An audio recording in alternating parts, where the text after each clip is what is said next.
દોસ્તો આજે હું રાજકોટ જિલ્લાના પડધરી તાલુકાના મોવૈયા ગામ, કયું ગામ આપનું સાહેબ? મોવૈયા ગામમાં છું અને આપણી સમક્ષ બહુ સરસ એક રિઝલ્ટ છે જે એગ્રીકલ્ચરનું છે અને એ છે ભૂવિટા અને પીજીપીઆર. દોસ્તો આ તમે જે પણ પાક જોઈ રહ્યા છો તો એની અંદર આપણે આ પ્રોડક્ટનો યુટિલાઇઝ કર્યો છે. તો તમે આ જે પ્રોડક્ટ છે કેટલી પ્રોડક્ટ યુઝ કરી છે અને કઈ કઈ રીતે યુઝ કરી છે, શું રિઝલ્ટ છે, થોડું તમે ડિસ્કસ કરશો સાહેબ?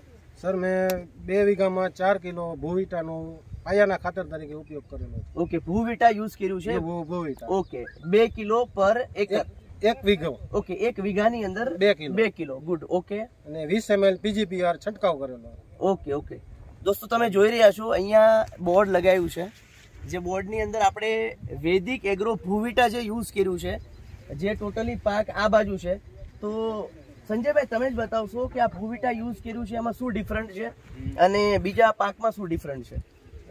જે ભૂવિટા પાકમાં છે ડિફરન્સ છે, સાપવામાં ફ્લાવરિંગમાં પણ ડિફરન્સ છે અને જે ફળ આવે એ પણ મોટા થાય છે. અચ્છા, મતલબ આપણું એવું કહેવાનું છે કે ભૂવિટા યુઝ કર્યાની જે પાક છે એની અંદર ફ્લાવરિંગ મતલબ ફૂલોની સંખ્યા વધારે છે.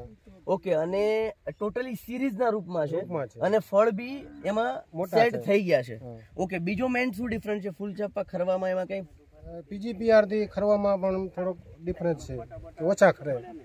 ઓકે, તો તમે અહીંયા જોઈ રહ્યા છો કે આ ટોટલી આપણી આ જે પ્રોડક્ટ વૈદિક એગ્રો ભૂવિટા જે યુઝ કર્યું છે એના તમે ફ્રૂટ્સ જોઈ રહ્યા છો. ટોટલી ડાળીઓની સંખ્યા વધારે છે, ફ્રૂટની સંખ્યા વધારે છે, મતલબ ફૂલ છાપાથી લઈ અને જે જીંડવા કહેવાય કપાસના એ પણ વધારે છે.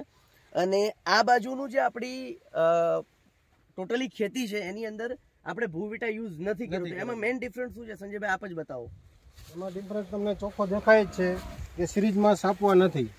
ઓકે, અને તેમ ખરવાનો પ્રોબ્લેમ પણ જાજો છે. ઓકે, આ બાજુ જોઈ લો ઓછા પડેલા છે, આ બાજુ નીચે પડેલા છે, નીચે પડેલા પણ જો આ બાજુ વધારે છે, આ બાજુ નથી. ઓકે, આપણી સાથે એક એગ્રોના વ્યક્તિ છે જે ઘણા બધા વર્ષોથી એગ્રો પણ ચલાવી રહ્યા છે. શું નામ સાહેબ આપનું? જયેશભાઈ. આપનું નામ જયેશભાઈ છે? મારે હોલસેલ એગ્રી મોલ પડધરી દુકાન છે એગ્રોની. ઓકે, આ જ્યાં આપણે ખાતર પાયામાં મારેલું છે, ટૂંકમાં વાવેલું. ઓકે, એમાં વેજીટેરિયન ગ્રોથ આવે એ ટૂંકમાં વધારે છે અને ડાળીઓની સંખ્યા ટૂંકમાં છોડ ઘેરાવદાર. ઓકે, અને આ થોડોક આછો છે. બિયારણ એક જ છે, એક જ વાડી, એક જ ખેડૂ. Okay okay. અને જે આ પાયાના ખાતર વાવેલું છે એમાં ડિફરન્ટ છે. ઓકે, અને જે આ ફૂલ ખરે આ ફાલ જે આ ઝીંડવા ટૂંકમાં એમાં અને આમાં ખરવામાં ડિફરન્ટ છે. ઓકે, તો મતલબ આ પ્રોડક્ટ વિશે આપનો જે એગ્રીકલ્ચરનો એક્સપિરિયન્સ છે અને આ પ્રોડક્ટ આપના ખેતરની અંદર યુઝ કરી છે આપણે, તો મેઇન ડિફરન્ટ તમે શું બતાવશો કે આ પ્રોડક્ટ લોકો વિશે તમે સજેશન આપવા માંગો તો તમે આના વિશે શું કહેવા માંગશો સાહેબ? ના, પ્રોડક્ટ ઉપયોગ કર્યા જેવી છે અને ખેડૂતને ફાયદો છે કે થોડા સમયમાં જે બેમાં ડિફરન્ટ દેખાય છે, આ ફાલ ફૂલમાં, અને બે એક જ દિવસનું વાવેતર છે. ઓકે, એટલે તો ખેડૂતને આ ફાયદાકારક છે જો આનો ટાઈમે ઉપયોગ થઈ જાય તો. ઓકે, ચલો, થેન્ક યુ વેરી મચ અમારા પ્રોડક્ટ યુઝ કરવા બાબત. અને ખૂબ સરસ રિઝલ્ટ અહીંયા કેમેરાની અંદર બી દેખાઈ રહ્યું છે અને ખુદ ખેડૂત મિત્ર તથા એગ્રીના જે એગ્રીકલ્ચરની અંદર કામકાજ કરે છે એ ભાઈએ પણ જણાવ્યું છે. તો ચોક્કસથી ભૂવિટા જે છે એનું બહુ સરસ એવું રિઝલ્ટ છે અને હરેક ખેડૂત ભાઈઓને આ પ્રોડક્ટ યુઝ કરવી જોઈએ. અને જો પ્રોપરથી સિસ્ટમથી અને રેગ્યુલર આને યુઝ કરવામાં આવે, પાકના જે પણ રાઈટ ટાઈમ છે એ પ્રમાણે જો યુઝ કરવામાં આવે, જે સાયકલ પ્રમાણે યુઝ કરવામાં આવે, તો મારી દ્રષ્ટિએ હું એવું ચોક્કસથી કહીશ કે આ જે રિઝલ્ટ છે એમના કરતાં પણ સારું રિઝલ્ટ આવશે.